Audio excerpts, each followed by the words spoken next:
Hi guys! Ito po ang ating pork ribs pala ito.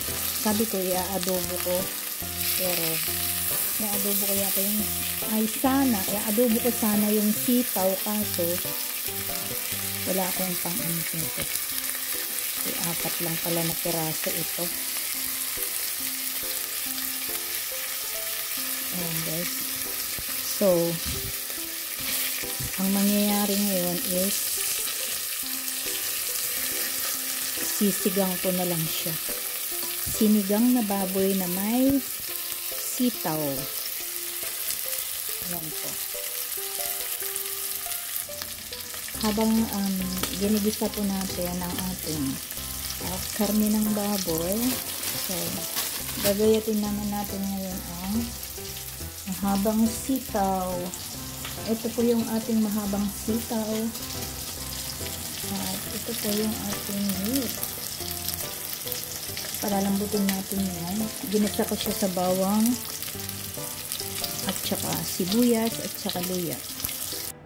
Yan guys, hindi ko na naipakita ang linagyan ng tubig, gawa ng pasunog na ayan o, pasunog na siya. So ngayon, palalambutin natin siya bago natin ilagay yung sitaw. Ayan guys. Yan.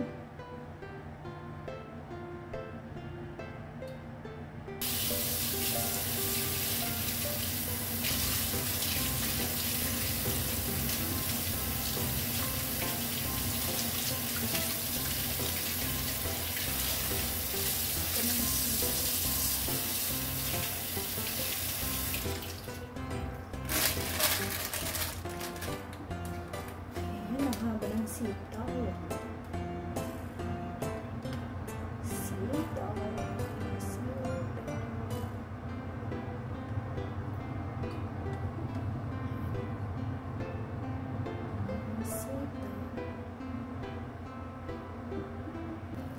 Ayan guys, gaya ng ating gulay na sitaw.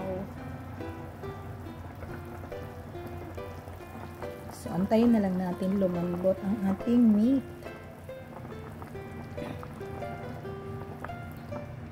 Sana hindi matatagalan itong lumambot. Nice. Kulong-kulo naman na siya. So, just wait for like 30 minutes or something. Ayan guys.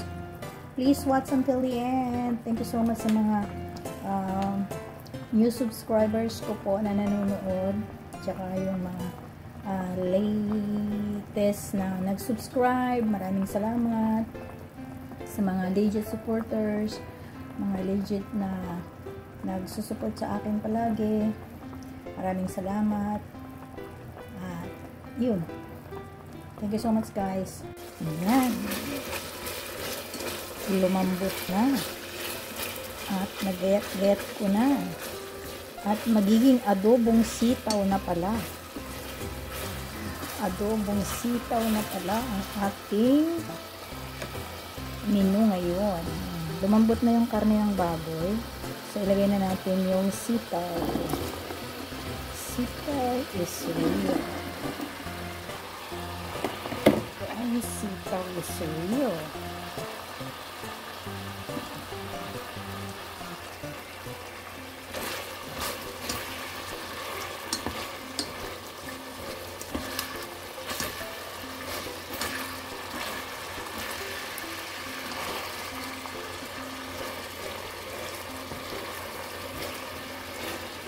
Magiging adobong baboy din, adobong sitaw din. Hindi na pala sinabawan. Akala ko kanina sinigang, pero pwede pala. Yan guys. Yan. Ang ating ulam. Yan. Wait natin lutuin, tapos lagyan na natin siya ng vinegar.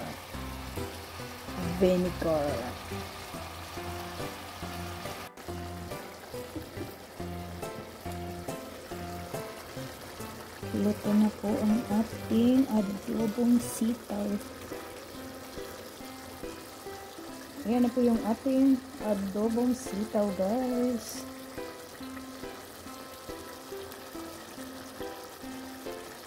Lagyan na natin siya ng vinegar.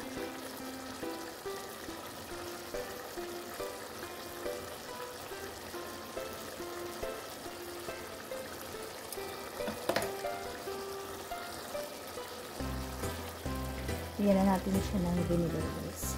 Vinegar. Ito lang meron ako. Konti lang.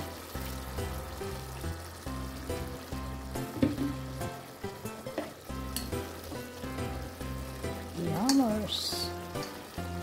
Yummers, guys. Yummers.